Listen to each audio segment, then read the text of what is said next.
everyone. So today, on A Blues in the Key of E, we're talking about some different ways we can play our chords to add some interest, kind of spice them up a little bit. So I tried to give you an example a little bit with that intro of some different ways to play chords. That's what we're going to talk about today. So if you go to your E7 chord, first off and foremost, you can always simply just hold the chord down and play it. But eventually, you're going to want to probably do something a little different just to add some interest to it. So one way to do that is to slide into the chord. This is a pretty nice, like, simple thing to do to just add some variety to your playing. So if you start, our E7 chord is on fret 7. If you start from a fret below that, though, so fret 6, hold your chord shape down. I'm hearing a squirrel up above my head. If you start at fret 6, strum, and then slide into fret 7. That's one little technique, a chord slide. You can do your chord hammer-on, which we did in a previous lesson if you want to go back and look at that technique specifically. You're going to hold down your bar first, strum, and then hammer on the rest of the chord shape.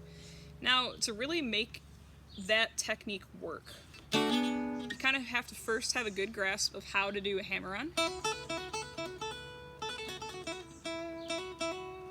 Right? And then you also really have to have this chord shape in your memory, okay? So your muscle memory has to just know this chord shape to hammer on with it.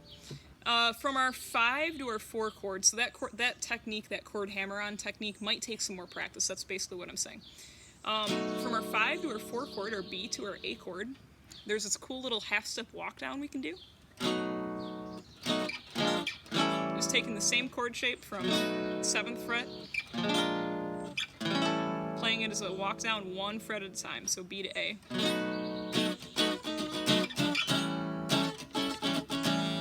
And then when we go back to our 1 chord, you can do a bass note approach. So my target chord is my 1 chord, my E7 chord. I'm just adding the bass note a whole step below, which is D.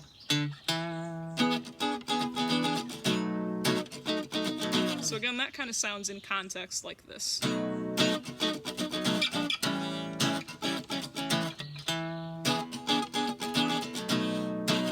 One more time.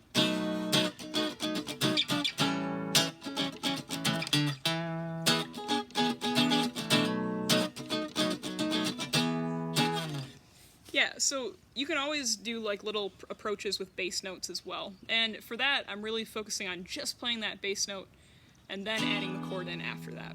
So let's play through 3 choruses of our Blues in the Key of E, and I'll shout the chords out. At first I'll just say E, A, or B. You know, we know that there's 7 chords, we're playing a blues.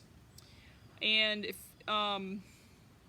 you want to go back through and look more closely at what the blues form is, you're welcome to watch back through that lesson.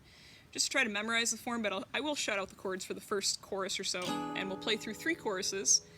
And what I would do today, if I were you, I would go ahead and make a focus on sliding into the E7 chord, or 1 chord. I would focus on that, and then I would also focus on hitting this half-step walk down from our 5 to our 4. So from B7 to A7. Try to get that half-step walk down happening. And then just kind of work on incorporating the other techniques as you play more, right? Like, practice them slowly, work on incorporating them into your playing, but I would work on those 2 for today, okay?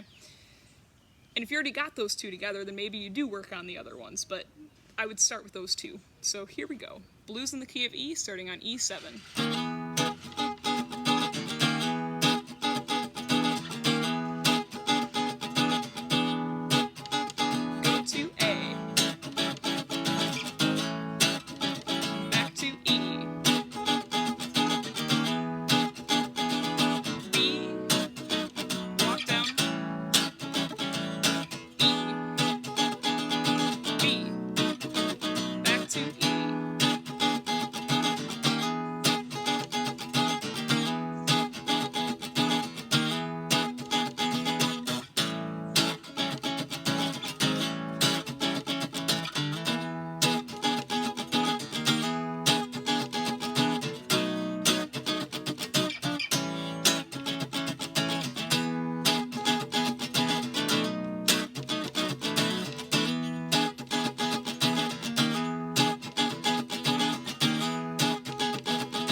So yeah, and like I just kind of noticed I took mental note while I was playing. I definitely was sliding into the 4 chord as well. You know, these techniques are usable on any of these chords that we're working with, right? So that's why I say like really take some time to find things that you like with these techniques to play on these tunes. But the sliding into E7 is a great place to start, and the walk down from B to A is a great place to start as well. So hopefully these different techniques will help give you some more variety in your chord playing and help keep things interesting for you as well. Just kind of spruce it up a little bit. So yeah, enjoy the rest of your day, and I will see you all tomorrow. Bye.